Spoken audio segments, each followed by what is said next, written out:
I'm Mark Gagan and you're listening to the Voice of Insurance podcast. Today, I'm talking to someone with an incredibly long and varied career at the intersection between science, technology and insurance and reinsurance, on both the broking and underwriting sides of the business. Now Mike Steele is General Manager of Moody's RMS and is serving all facets of the industry from an independent perspective. The legacy RMS business effectively invented the insurance and reinsurance modelling industry, and from the evidence that follows, it's been reinvigorated by its acquisition by global ratings agency and data and analytics firm Moody's. I often liken the business of modelling to being a precision arms manufacturer when there's a war on. Demand for your product is insatiable. These days, as formerly secondary perils become indistinguishable from primary threats, and new digital environmental ones are being created all the time, it's clear that the insurance war is opening up on multiple new fronts. Being part of Moody's is giving this business a whole new perspective on the world of risk, as well as far greater operational and financial capabilities to help measure and analyse those risks. This could manifest itself in developing new products for non-insurance financial institutions and governments, or trying to codify environmental, social and governance factors into a format that the insurance industry can easily adopt. What follows is a fascinating run-through of what's in Mike's very varied inbox. It's important and valuable work that's going to keep Moody's RMS and Mike very busy for decades to come. Near the end of this podcast, I remark that Mike has a really interesting job. And after a listen to this episode, I'm pretty sure you all agree. Enjoy the podcast. Mike, welcome to the Voice of Insurance. No, thank you, and it's great to be here. Anybody who doesn't know you, why don't you just give yourself a brief introduction, a quick potted history of your insurance career to date and how you've come to be where you are now? I've been in the insurance industry over 30 years. 18 of those I was in the reinsurance broking world, running analytics, structured products, capital markets, businesses. And then I had the fortune, sort of having left the reinsurance broking world, to become the Group Chief Risk Officer for Axis Capital. Did that role for 7 years, sort of quite intense role. When was that? About 10 years ago? Yeah, I joined Axis Capital sort of at the midst of the financial crisis, so March 2008. And I thought, having been a reinsurance broker for so long, I knew everything there is to know about risk management and reinsurance and insurance company operations. But joining in the midst of the financial crisis, learned a huge amount around balance sheet risk and investments. We all learned a lot, didn't we, about balance sheet risk? We'd all been thinking about cat risk and everything else and what sort of risk appetite we have on the risk side of the balance sheet. We'd forgotten that you could lose 25% of your assets just because the whole world went into some kind of meltdown. Yeah, and during that time, sort of counterparty risk became a really big topic for everybody. And if you recall, from one weekend to the next, we didn't know which companies were going to be around or what the announcement was going to be. Yes, I just joined the Insurance Insider and it was sort of absolute baptism of fire. It was sort of every other weekend we didn't know if there was a rumoured bailout of X, Y or Z corporation. And it was a fantastic time to be around. But it was discombobulating even for a journalist. It was fun for us because it was exciting. But at the same time, it was a bit sort of, well, hang on a minute. I think anyone left to buy a subscription to our newspaper by the end of this year. No, it was a interesting time within the industry and financial services and the economy generally. But as I say, great learning experience in terms of certainly my career, a great learning experience for everybody. And so I did that role for 7 years. And then sort of having left that role, I decided I wouldn't work full time again. I'd do board roles and advisory roles and sort of maybe private equity and different things. And that's where I started working with RMS and started advising them initially on overall market strategy and so on. And then, having been a customer of RMS for over 25 years, was very much drawn into the excitement and the energy within the team. And over the subsequent time period from 2016 onwards, I increased my time commitment and increased my role within RMS. And following the sale of the RMS business to Moody's in 2021, I was fortunate to be asked to take on the leadership role of RMS and then look to work with my Moody's colleagues to look at how we can expand the overall insurance offering for Moody's. So really exciting times, and it's great to be part of a company like Moody's, but also working with a team like RMS where lots of energy, lots of engagement. Absolutely. And semantic point, is it okay to still call you RMS? Because I don't want to get into trouble. I see you were referring to RMS as RMS. Is it Moody's RMS or should it be Moody's RMS, or we just... Yeah, so we switched at the beginning of 2023 to become Moody's RMS. to recognize that sort of we were part of a much broader financial services group, much broader sort of data and analytics business, and we had much more to offer than we were as RMS on its own. Who knows what's going to happen in terms of the branding in future years, but I think through that rebranding of RMS, we've really been able to engage with our customers that this is very much an and in terms of the being part of Moody's, and the and is that we're bringing together much more data and analytics capabilities for the insurance industry, taking offerings that Moody's have with the banks and asset managers around the world and really sort of bringing that to the industry and opening up a new set of analytics offerings for the industry. Yes, it is really interesting. We should definitely talk about that because I suppose it's the first time that there's been a modelling business has been bought by a business like Moody's, where there's previously would be a very independent segment. And in fact, the previous ownership of RMS, I'm fully aware of myself, again, because it was a sort of media owning company, ultimately, a very big media holding company. Is this the first time that there's been a strategic rationale for owning a business like RMS? Yeah. And so that there are things that you can do together. So what's the top of the list? Obviously, you've mentioned already about banking, because obviously Moody's probably much stronger in banking. Yeah, are you going to start really branching out? Yeah, I think when we were first acquired, a lot of our customers were saying, well, why would a rating agency buy a company like RMS? And so there's an education process that Moody's is not just a rating agency. The rating agency is about half the business of Moody's. The other half of the business is a group called Moody's Analytics, which is where RMS sits. And really, Moody's Analytics provides table stakes data and analytics to those banks and asset managers, to corporates around the world, to governments on areas such as the know your customer, sort of firmographic data, credit analysis, or all of these types of things. And so there was an initial education as to, well, this is sort of what Moody's, the scope of Moody's offerings. And then when you look at the sort of the reasons why Moody's bought RMS, and I think there were two reasons, sort of primarily. The first one was that Moody's has been very strong in those other segments, had a very strong life insurance practice, but very light footprint in the P&C space. Yes, certainly. I'd say of the rating agencies, it's probably not the household name in ratings of P&C insurance. Yeah, the rating agency side of the business, which obviously had a light footprint within insurers from a financials rating, obviously for a debt issuance rating, sort of pretty strong in that sector. But for the Moody's Analytics business, also a very light footprint in the P&C side. And so RMS gave Moody's that strong footprint in the P&C industry to be able to take all of those other offerings and sort of start to repackage them and look at what the insurance industry use cases around that. But the second element of why Moody's bought RMS is really for our work in sort of climate risk. And if you think of having that broad footprint in terms of those customers within those other segments of the financial services industry, Moody's wanted to be able to take all the work that we do on climate risk and bring that to those other domains so that really we can develop a common currency to start to think about climate risk.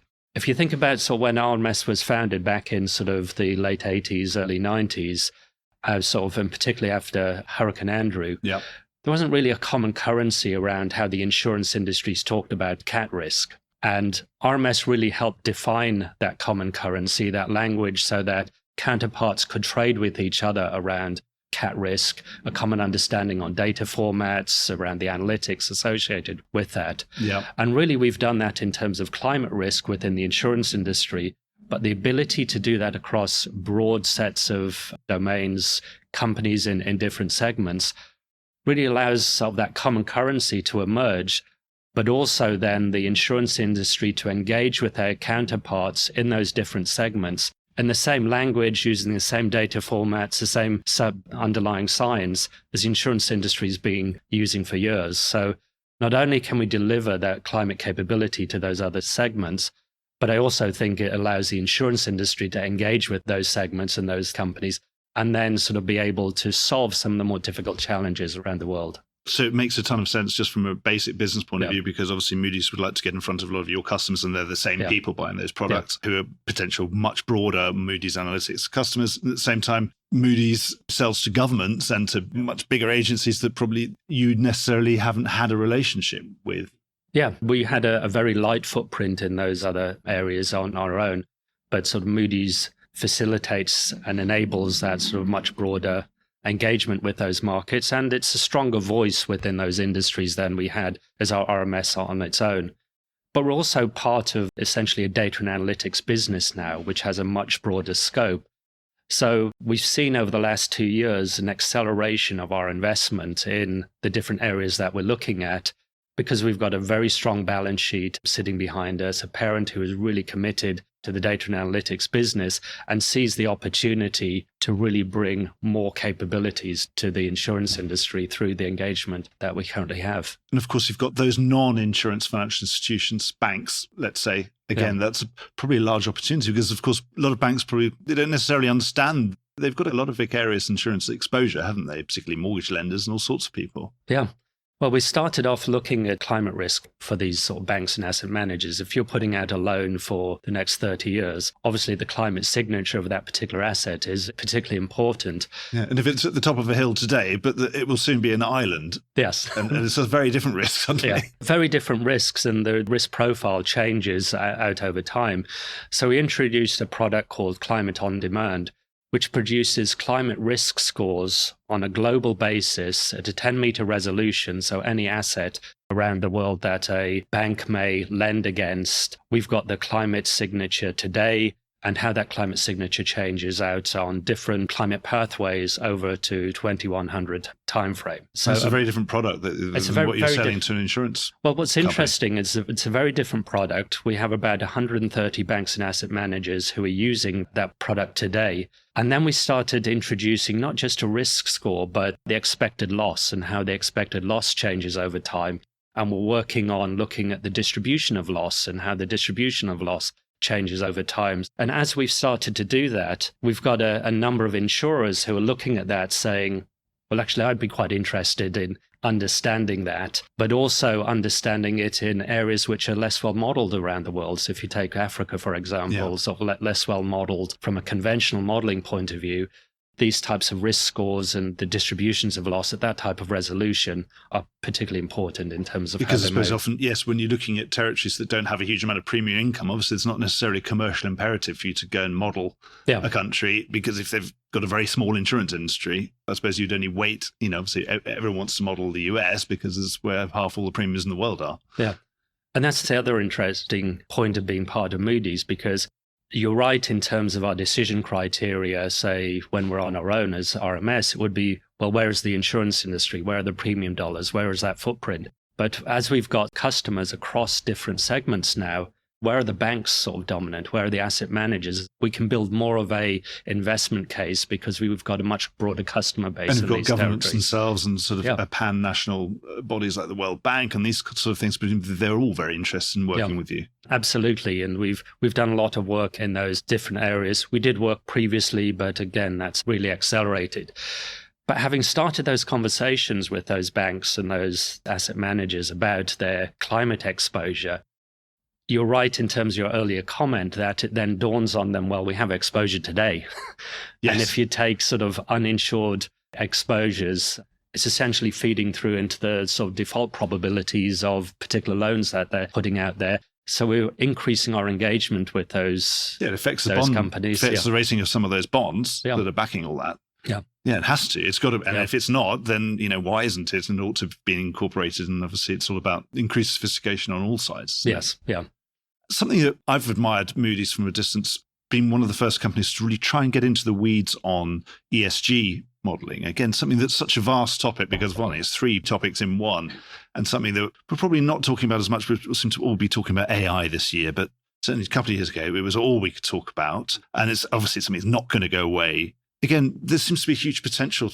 Moody's has done a lot of that work of trying to create some standardization around measuring ESG exposure, or even almost to quantify how much carbon is in this portfolio. Or I'm an insurer, I'm going to insure an airline. What does that do to my own ESG score if I insure it? If I insure 10% of it, if I insure 15% of it, or I only insure the top layer, and then how do I then communicate that and pass it on to my reinsurers? And then to their ultimate investors and to my own stockholders. It's a fascinating subject, and I think that Moody's has been the company that certainly visibly to me has made the best stab at having a go at it. Yeah. Because it seems like a very difficult thing to even begin to get your head around. Presumably now that you're working together, it's going to be something that you're really going to major on.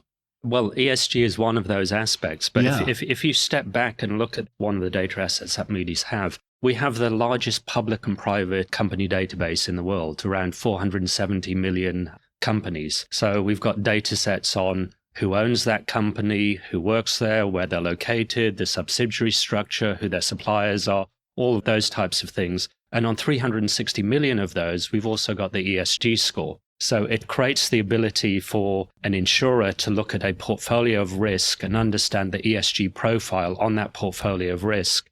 And in September of 2022, we launched an ESG scorecard along with our friends at Chaucer to look at what would be the ESG profile of a portfolio that they were underwriting. And if you think about sort of how we price risk, where you look at the marginal contribution to capital, so by writing that risk, we can look at the marginal contribution to the ESG score by writing that particular risk. But also as we have the breakdown of all of the different factors which contribute to the ESG score, it's not just sort of one number or whatever. It's all of the different components that break up, and it starts to educate the whole world about. It'd be great, if an underwriter was putting a line pieces, down, if they knew that this is actually going to be really ESG dilutive. I thought I'm doing a great right here. Certainly on pure dollar terms, this looks brilliant. It should make money, and in pure insurance, old-fashioned insurance terms. But what if it's going to mess up my ESG score? And that's going to make a big difference. There'll be new factors to take into account when you're acting. Well, it's another factor in terms of the risk profile and the attractiveness of capital coming into the industry who may like one particular profile over another. We facilitate the understanding of that risk profile and then sort of allow the counterparts to trade on the back of that. Fascinating. Something I think that's got a really big future. So good luck with all that work. And as it gets more and more granular, more and more useful and more transferable, I think it's going to be something that we're going to be talking about for the next 30 years. But that's just one example, like that firmographic data that I've been describing. If you're a D&O underwriter, you'd love to have that firmographic data to be able to look at that risk that you're getting, not just Google search the company and get a few sort of financials, but we've got the last 5 years financials, we've got the full subsidiary structure, all of the latest, how it would score from all of the different relevant factors that you're interested in. And so we're looking at sort of areas like that and saying, well, could we repackage all of that data and bring it to the insurance industry? And we've got a number of examples of that. I often refer to sort of the Moody's data set as the hidden treasure within the industry. When I was the chief risk officer at Axis, I started being a customer of RMS. I was also a customer of Moody's. I was accessing a bunch of this data, be it the credit risk data or some of this firmographic data, to help me sort of manage the overall risk within a company. So I've seen the power of bringing this together. And really, as we're looking to the future and what we're doing with the overall Moody's insurance offering, it will be bringing those types of data assets and those types of modeling innovations to really sort of serve the industry and help that greater understanding. Can you just explain that phrase? Did you say firmographic? Firmographic. What does that mean? So company information. So firm. Oh, firm. Oh, right. Okay, good. I suddenly thought there's some new ancient Greek word that I was unaware of. But there's a huge amount going on. And this partnership with Moody's, being owned by Moody's, makes a ton of sense. Back to the day job of kind of core insurance modeling. Tons going on again in there. Secondary perils, obviously we've been in a very dynamic period for secondary perils where some of them have become just more perils. Just stop calling them secondary. Let's just call them, these are perils that can really hurt you. So you probably need to model them as much as you possibly can. Again, where are we on some of those? I mean, I remember one of your predecessors many years ago was on a round table down in Monte Carlo, described back then, 20 years ago, flood. He described it as, it's the third rail of modelling and you touch it at your peril. I think people have been touching it now quite a lot and not electrocuting themselves for quite a long time because the huge amount of investment and work has gone into flood and to understanding flood. Obviously, it's one of those secondary perils, but it's a primary peril for most people if they're actually 3 feet underwater. How you respond to that challenge, presumably, it's a huge new area for new products. So it must be great. It must be good for business, surely. You've got demand out there that is not being satiated. Yeah. It's interesting. When we were acquired by Moody's and we have all of these other capabilities and all these other things that we can deliver, one thing I was very clear with the team, and very clear with our customers as well that we're not going to lose sight of our core. That our core is sort of the catastrophe models that we built, the technology that we built to enable those catastrophe models to the industry. And so you're right to bring me back to that focus, because that's really the bread and butter of sort of our business, and really sort of 90% plus of our activities are really focused on that.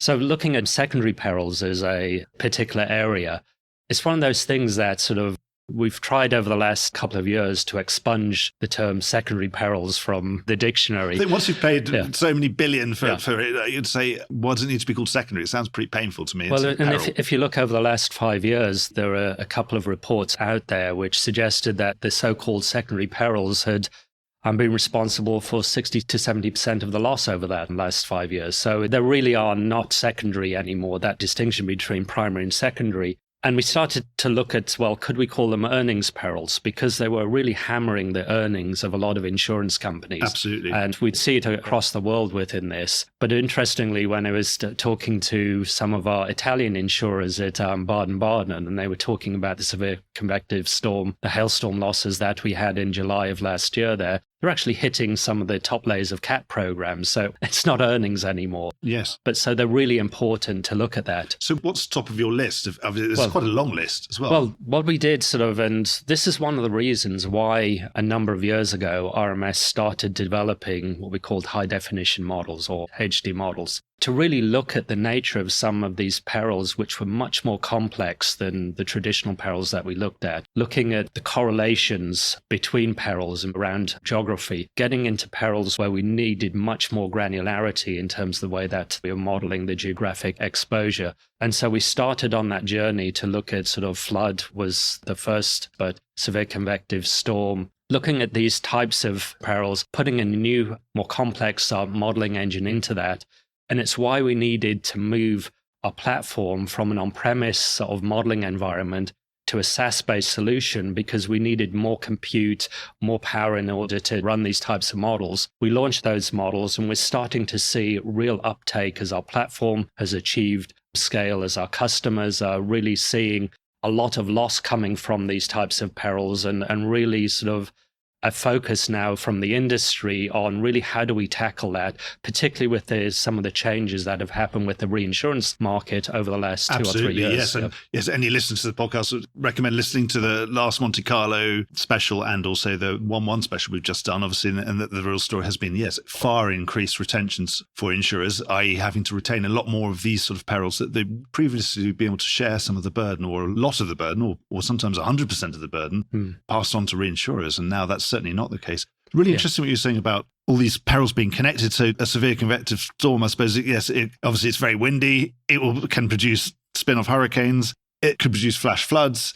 And it can probably produce hailstones the size of baseballs, which come down and, are not very good if you've got a second-hand car lot. Well, it was interesting in Italy, I think they were recorded as hailstones with a 19-centimeter diameter. So this is not a baseball. This is bowling balls. Or a football hitting cars. You don't want to be outdoors when your umbrella's not going to work. Yeah, which is why the damage from that event, 40% of the damage was actually from motor vehicles. And so you're seeing a change in that dynamic. But you're right in terms of pulling those things together. So in 2023, we launched our European windstorm high definition model, which was the first model that we had brought to the market and really engaged with the market in a different way than we'd done previously, because it completed the full atmospheric set of perils within Europe, our SCS model and our flood model, so that you could look at cross-peril correlations as well as country cross-geography correlations, and also the temporal correlations within these types of events. So we saw significant uptake in the European windstorm model as a result of bringing that to market. And you probably saw at the end of last year,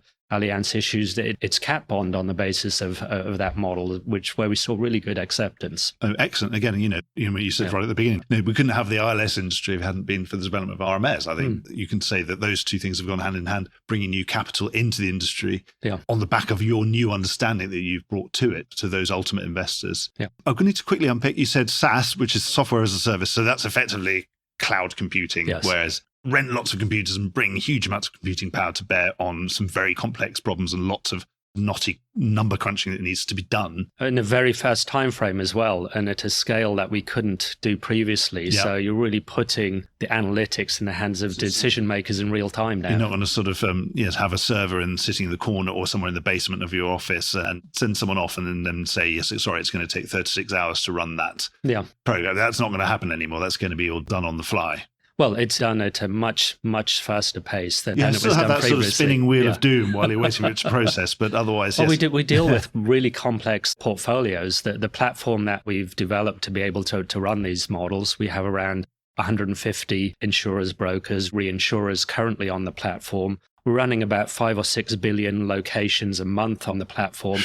So you still get the spinning wheel if you're running a significant portfolio, but the scale that we can deliver Pretty now speedy to the industry is just transformational. And what sort of insights can you get? Some of these things are so localized, aren't they? Can you look at a building and say this building's better than the building across the street for severe convective storm? To actually say the storm will never hit that one, but it'll hit this one. Well, you can make sort of differentiations between different buildings based upon obviously the construction type, obviously the elevation, their location, and a specific location. So it's handy for an underwriter to say, actually this one is a better building than the opposite building because it's slightly higher up or whatever, or lower down or whatever's good. Yeah, but it's again sort of being part of Moody's and having the investment behind us and some of the partnerships really enable different types of questions than we could answer previously. One of the things that we did as Moody's last year is we created a partnership with Microsoft around Gen AI.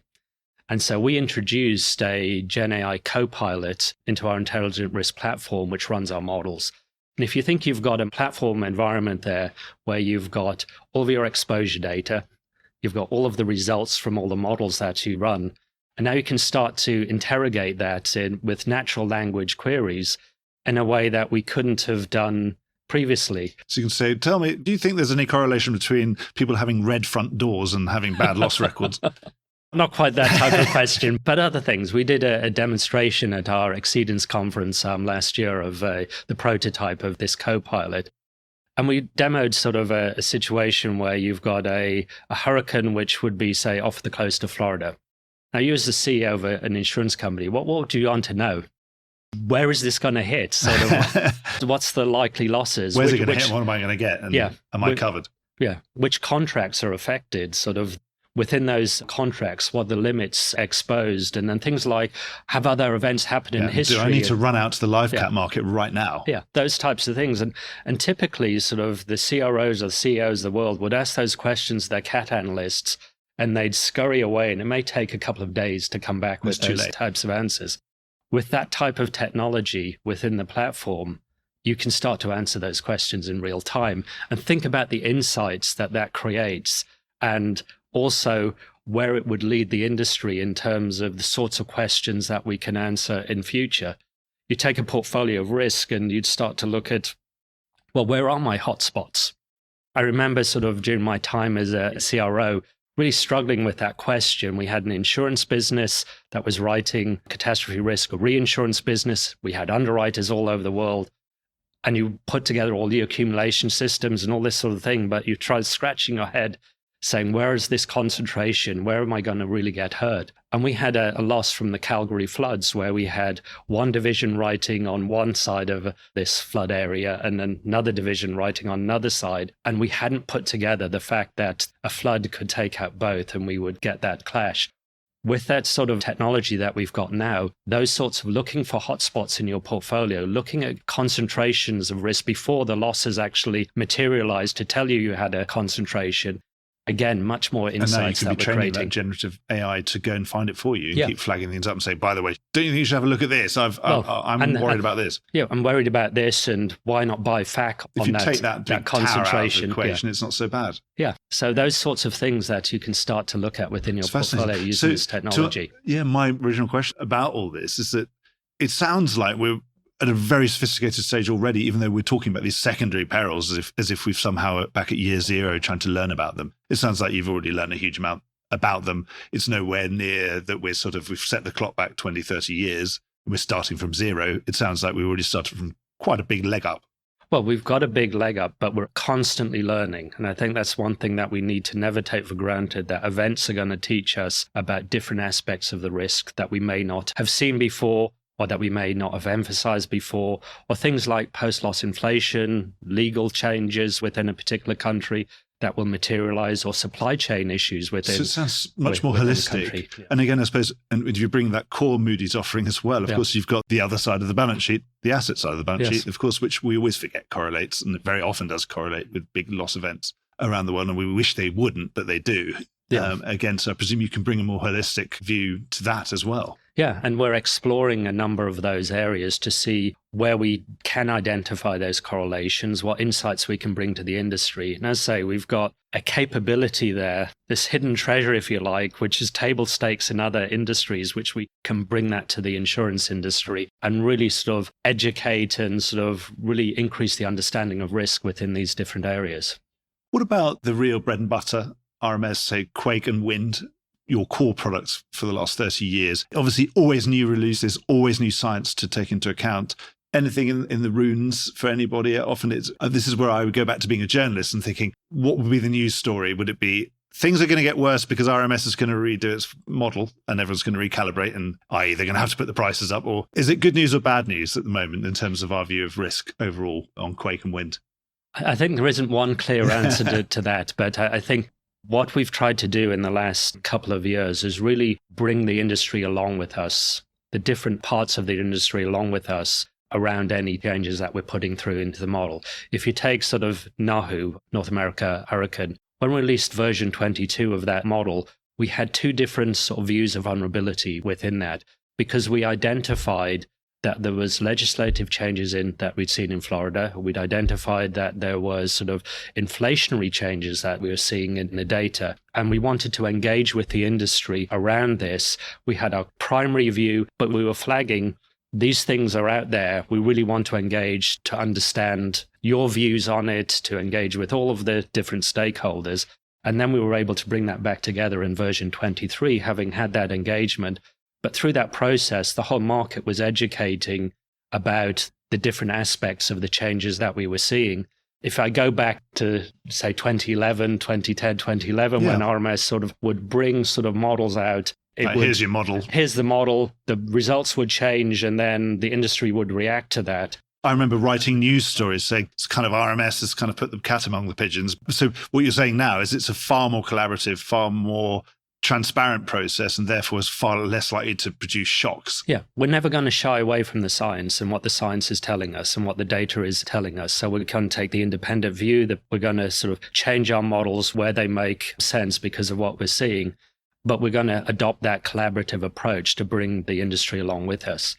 If you look at sort of, for example, sort of earlier this month in the Noto earthquake in Japan, a number of years ago, in our HD model of Japan quake, we combined that with tsunami risk. Yeah. It's obvious now, it's all based upon what we'd seen from events, but a lot of models treat quake separate to tsunami. We really felt it was important to combine that. And when we were looking at the Noto event, you really saw the benefits of that combination of different factors being built into the same model. Yeah, it's odd, isn't it? Because yes, it's still the Earth, even though it's at the Earth on the seabed, it's still the Earth. Yeah. Same planet, right? Yes. Another thing, we call it a secondary peril, it's a whole industry in itself, cyber. And obviously another string to your bow, another really fascinating area. I suppose looking from the outside, we're seeing cat bonds and even the traditional cat XL market being ignited and growing around this, obviously a very growing class of business that perhaps previously we might have worried that unless we've got a real handle around understanding these potential systemic risks and large event risk within that class, that it was going to hit the buffers on growth, because obviously we know the demand's there forever. But was there going to be the reinsurance capacity and the ultimate sort of ILS, ultimate high-end capital capacity to protect capital against really big events? Yeah. Is it we're slapping ourselves on the back that we've done a good job? We've got to a point with the modeling that you've done your job again of getting those ultimate investors comfortable that we know what we're talking about in terms of what are the worst case scenarios in cyber, because we've obviously now on the back of these, we've seen cyber ILS forming. We worked on a cat bond with Beazley at the end of last year to bring that risk to the market. But I think cyber is a challenging risk, and it's a risk unlike hurricanes or earthquakes or any of the other things that we deal with. And I think there is a a huge education process that we still need to go through. We've been investing sort of since 2016. We're on version 7 of our cyber model. It's the leading model within the industry. But through last year, we were engaging with a lot of the different stakeholders in the industry and looking at this challenging question, which is, if you think of the industry back at the end of 2022 was around $12 to $14 billion of premium. If the goal is for the industry to grow to around $60 to $70 billion of premium within the next 3 to 5 years, yes, because as you say, the demand is there for corporates and governments wanting the industry to step in and provide this type of solution, that we've really got to bring in more capital, bring in sort of more counterparties into this space. And through that engagement, we found that we were getting a lot of nervousness from boards about some of the accumulations that they were taking, from regulators about some of those accumulations. Do we really understand this risk? Have we really seen the types of events that could be quite meaningful? And then on the flip side of that, you've got the big tech companies saying the insurance industry doesn't understand this risk because it's charging way too much for things like cloud outages and whatever. We need to do something on that side. And so through that engagement with the industry, we're committed to triple our investment in cyber modeling. We came up with a new 5-year roadmap within that to deliver from basic underwriting of cyber risk through risk management through to full accumulation, a full suite of tools for the industry to get the industry to the point where it could be confident about expanding at that scale. Not to just exclude different pieces, because the industry doesn't grow by exclusions. It grows by educating, embracing the risk, and then figuring out how we can underwrite that. So we came up with that 5-year roadmap. But through the engagement with the insurers and reinsurers and the brokers, they said to us, look, that's too long. We can't wait for that sort of time frame in order for you to deliver all of this.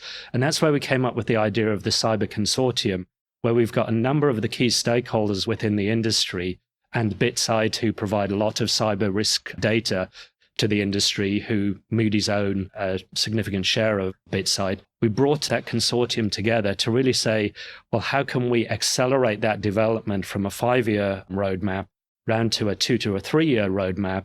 How can we help us steer this, prioritize, to co-invest with us to really accelerate that development so the whole industry can grow at the pace that we think it's possible. So it's sort of about collaborating and bringing in different skill sets. Yeah. And that type of collaboration was really the collaboration when we were starting to have challenges. I remember sort of being in a broking firm, looking at catastrophe risk and working with RMS very much in a collaborative way to develop and educate and create that market.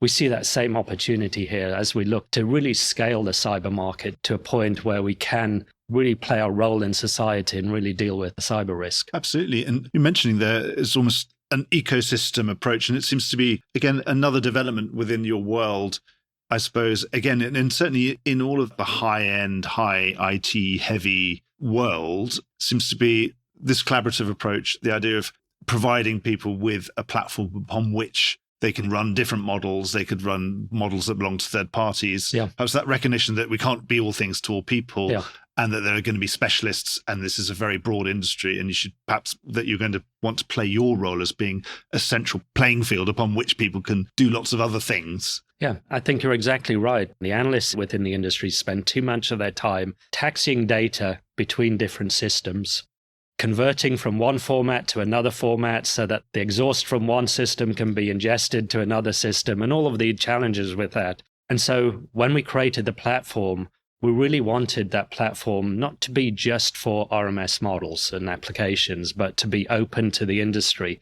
And last year, we launched an initiative with NASDAQ to open up third-party models to the industry so that anything that can run on the NASDAQ platform can also be run on our intelligent risk platform.